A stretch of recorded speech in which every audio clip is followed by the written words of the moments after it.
설명을 하니까 그 정도로 여러분들이 집에 가셔서 여기 나와 있는 대로 책대로 정리를 해놓으면 기억이 잘 안 나니까 연필에다가 A랑 B 중에서 어떤 것이 환경성이 우수한지 비교하기 위해서 AC를 실시한다 이런 식으로 대략적이라도 써놓으시면은 나중에 혼자서 공부하시더라도 덜 헷갈리시거든요. 그래서 조금 쉽게 정리를 하실 필요가 있고요. 폐기물 관리 제도 정책이라서 다 1번 보시면 생산자 책임 재활용 제도 이름 무조건 외우셔야 되고 EPR이라고 써요. EPR 그러면 앞으로 나오면 생산자 책임 재활용 제도라는 거 말에 바로바로 붙으셔야 돼요. 생산자 책임 재활용 제도. 그래서 제목에 나와 있다시피 누가? 생산자가 뭐를 책임져야 된다? 재활용을 책임져야 된다. 이렇게 알아두시면 된다 그랬죠? 그래서 보통 시험 문제 나오는 거는 환경부 시험을 대비하시는 분들은 이게 환경부에서 시행하고 있는 정책이잖아요. 환경부 어쨌든 우리나라 환경부에서 관할하고 있는 정책이기 때문에 환경부 시험 문제에서는 예전에 생산자 책임 재활용 제도의 대상 항목 같은 것들이 시험 문제 나오기는 했어요. 근데 환경부 시험을 준비하시는 분이 아니다라고 하면 정책적인 부분 같은 것들을 다 세세하게 보시려고 하면 한도 끝도 없으니까 개요 정도, 이 정책이 뭐에 대한 정책이지, 왜 시행하는 거지 정도만 알아두시면 될 것 같아요. 그래서 일단 9급이나 일반적인 연구사 시험을 공부하시는 분들은 개요 정도만 보시면 돼요. 그럼 볼게요.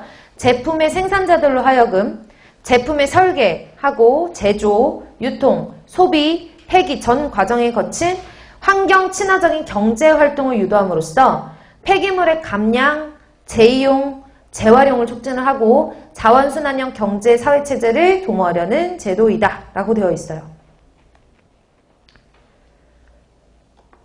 그럼 볼까요? 생산자 책임 재활용 제도의 대상 품목 보시면 제품 볼게요. 타이어, 윤활유, 전지 중에서 수은 전지, 산화은 전지, 니켈, 카드뮴 전지 이거 다 외우지 마세요. 그냥 건전지 같은 거 재활용한다고 건전지 수거함 따로 있잖아요. 그리고 저희 아이들 같은 경우에는 꼬맹이들은 집에 있는 건전지 그냥 아무데나 버리지 말고 건전지 수거의 날이 일주일에 한 번씩 있어요. 그래서 건전지를 수거해 갖고 오면 그거를 같이 모아가지고 재활용하는 그런 것들도 학교에서 실시를 하고 있거든요.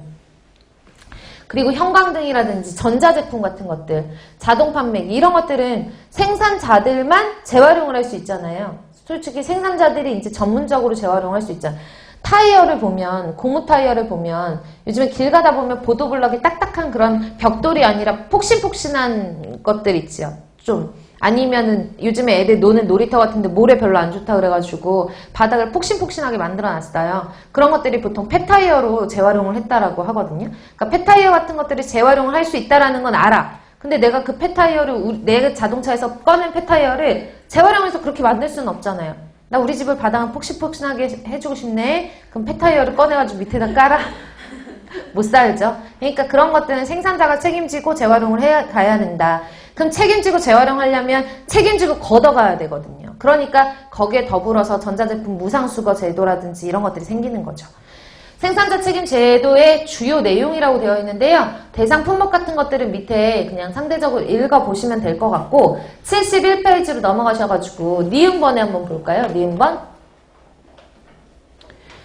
니은번 보시면 70페이지에 있는 그 대상 품목에서 A번만 제가 아까 말씀드렸는데 EPR 품목 중에 전기 전자제품은 같은 법률의 관리 대상으로 전환되었고 유해물질 사용 규제 등의 사전관리가 한층 더 2008년부터 강화가 되었대요. 그래서